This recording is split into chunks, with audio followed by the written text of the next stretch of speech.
فرمایا کہ میں نے ایک قوم کا یہ حال بھی دیکھا کہ ایک بندہ ہے، اس نے لکڑیاں جمع کی، ایک گٹھڑ باندھا، اس کو باندھنے کے بعد اٹھانے کی کوشش کرتا ہے، اٹھا نہیں سکتا، پھر رکھ دیتا ہے، پھر کھولتا ہے، پھر اور لکڑیاں لے آتا ہے، اس میں وہ ڈالتا ہے، پھر باندھتا ہے، پھر اٹھانے کی کوشش کرتا ہے، نہیں اٹھا سکتا، پھر مزید لکڑیاں اس کے اندر ڈالتا ہے۔ اب بجائے اس کے کہ اس کو لکڑیاں کم کرنی چاہیے، اس کو اس عذاب میں مبتلا کیا گیا ہے کہ مزید لکڑیاں اس کے اندر جمع کرتا رہتا ہے، پھر باندھتا ہے، پھر اٹھاتا ہے، زور لگاتا ہے، پھر وہ وزن زیادہ ہو چکا ہوتا ہے، اٹھا نہیں سکتا۔ اس عذاب میں مبتلا میرے آقا صلی اللہ علیہ وسلم نے دیکھا تو حضور نے پوچھا یہ کیسی قوم ہے اور کیسا عذاب ہے؟ تو عرض کی گئی یا رسول اللہ، یا حبیب اللہ، یہ وہ لوگ ہیں جن کے ذمہ میں امانتیں ہوتی ہیں، ان کو پورا نہیں کر سکتے، مزید امانتیں اپنے سر لے لیتے ہیں۔ یعنی ایک بندہ قرض لیتا ہے،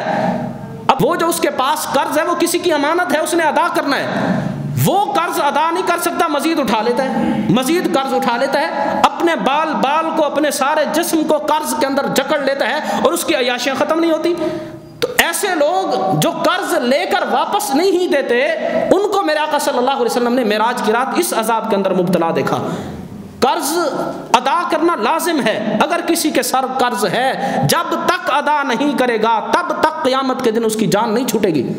میرے آقا نے فرمایا اگر شہید کو جنت میں جانے سے کوئی چیز روکے گی تو اس کا قرض روکے گا۔ شہید اتنے بلند مقام پر پہنچ کر بھی اگر اس کے ذمہ میں قرض ہے، حضور نے فرمایا اللہ شہید کا ہر گناہ معاف فرما دے گا، قرض معاف نہیں کرے گا۔ میرے آقا کی عادت مبارکہ تھی، جب کوئی جنازہ لایا جاتا حضور کی بارگاہ میں، حضور پوچھتے تھے کہ اس نے کسی کا قرض تو نہیں دینا؟ اگر کہا جاتا کہ یا رسول اللہ اس کے ذمہ میں قرض ہے، تو میرے آقا فرماتے اپنے بھائی کا خود جنازہ پڑھ لو، میں محمد اس وقت تک اس کا جنازہ نہیں پڑھاؤں گا جب تک قرض داروں کا قرض نہ ادا کر دیا جائے۔ اور حضور نہیں پڑھاتے تھے، فرمایا میں تو ایسے بندے کا جنازہ نہیں پڑھتا جو اس حالت میں مرا ہے جس نے لوگوں کا حق دینا ہے۔ تو جب آخری عمر میں حضور علیہ الصلوۃ والسلام کی بارگاہ میں جنازہ لایا جاتا تھا، اب فتوحات کا معاملہ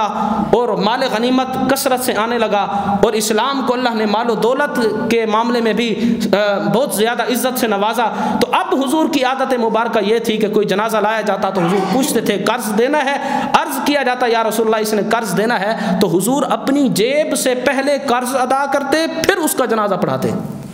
تو قرض کا معاملہ اتنا سخت ہے، حضور علیہ الصلوۃ والسلام نے وہ لوگ جو لوگوں کا قرض لے کر واپس نہیں کرتے، لوگوں کی امانتیں ان کے ذمہ میں ہوتی ہیں، ان کو اس عذاب کے اندر دیکھا کہ گٹھڑی ہے، باندھتے ہیں، پھر اٹھانے کی کوشش کرتے ہیں، نہیں اٹھا سکتے، پھر مزید ڈال لیتے ہیں، پھر کوشش کرتے ہیں، پھر نہیں اٹھا سکتے۔ اس عذاب کے اندر اللہ تبارک و تعالیٰ ایسے لوگوں کو جہنم کے اندر مبتلا کرے گا۔